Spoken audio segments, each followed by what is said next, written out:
last sort of 18 months, I've been able to create some really cool content with Dricus. A lot of that's been around sort of like the inside of what goes into being a champion. So going into this latest fight camp, what I really wanted to do was kind of create some more insights and perspective around why he trains the way he trains. So I'm sure you'll notice that compared to his opponents or other people in MMA, Dricus is built a little bit differently. He's worked on ways to be fitter, stronger, more powerful and quicker in all that he does as a fighter. So his training with Scotty McIntosh is very focused on those elements. So everything he does is very, very focused towards making sure that in fight situations he is the beast that he is. So I wanted to kind of delve into that for this video, and he said, well, rather than doing another interview, rather just come and train with me. So a month out from where his camp was scheduled to end, I thought, okay, cool, you know, I'm enjoying my training at the moment, but I'd love to take it to another level. And take it to another level, very much did by joining him. So right now, we're on our way to his gym in Pretoria. So he trains there most of the week. He just has one session at Scotty's gym during the week on Thursdays. So we're making the trek to Pretoria to go and do a whole bunch of Dricus kind of things.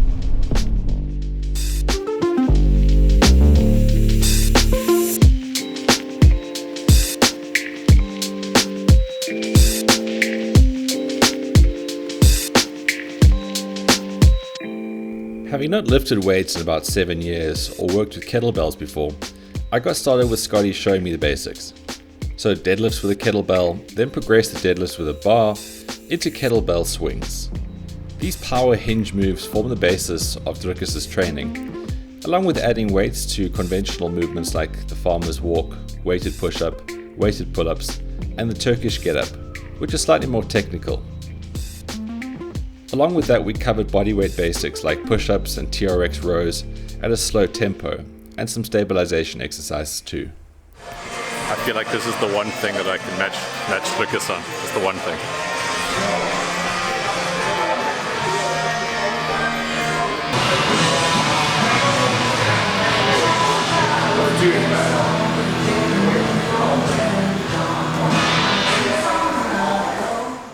My calisthenics training from the last year gave me a good basis for all of that. It was the cardio though that proved to be the major test, but it is this part of the fighter's conditioning that is often called upon the most.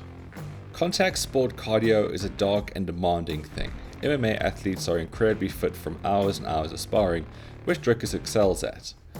But for an added element, he incorporates the assault bike, otherwise known as the death horse. As he nears the final stages of his camp, the strength work tapers off and the cardio increases somewhat. I had no idea about this, of course. I just went into every session with the mindset of doing whatever he does each time.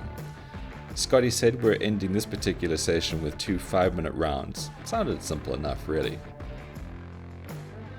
I was in a world of hurt from this though, but Scotty politely reminded me that this is what I signed up for, so I had to suck it up and get to the finish.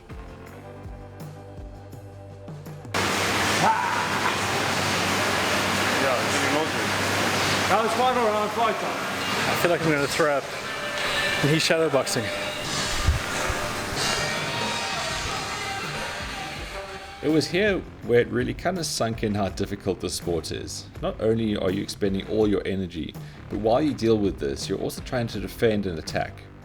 And you need to be very strategic with both these things against your opponent as a fighter. But with each new session, I embraced the challenge. 2 rounds became 3, 3 into 4, and to mimic the demands of a 5-round championship fight, the camp always ends with 5 rounds of 5 minutes on the assault bike. 5 times 5 minutes. 5 rounds. Wow. I'm feeling pretty good about that. I have a massive sense of accomplishment. Wow. Definitely exercise pinnacle right there. As proud as I was in achieving this, Dricus tears this up at a much more rapid rate than I ever could, then still goes and wrestles people afterwards on these sessions. His camp also ends with a 5-round mock fight against a fresh opponent each round, another thing he cruised through in this camp. What's up guys, Dricus Du Plessis here. It's an official announcement for the fight that got cancelled, my UFC fight next weekend against Trevor Giles. Due to visa issues, Dricus unfortunately will not be making this fight in March. However, getting to really understand what this guy puts into his fights, the attention to detail, the commitment to always being that much better every single camp, I just have a newfound confidence for where this guy's career is going. Sure, everyone at the top of the game has to be this prepared, has to be this committed, and you also have just to be so devoted to who you are in your craft. But just looking at the enthusiasm, the hunger this guy takes things on with, it really is inspiring. And it gives, well, South African fight fans around the world, anybody who backs Dricus, a lot of confidence in what he has the ability to achieve. Me on the other hand, well, I can't turn back from this now. I've been given such an amazing opportunity to get into good shape, and I'm actually really enjoying it. There's something just so inspiring about being around people who are significantly better than you at certain things.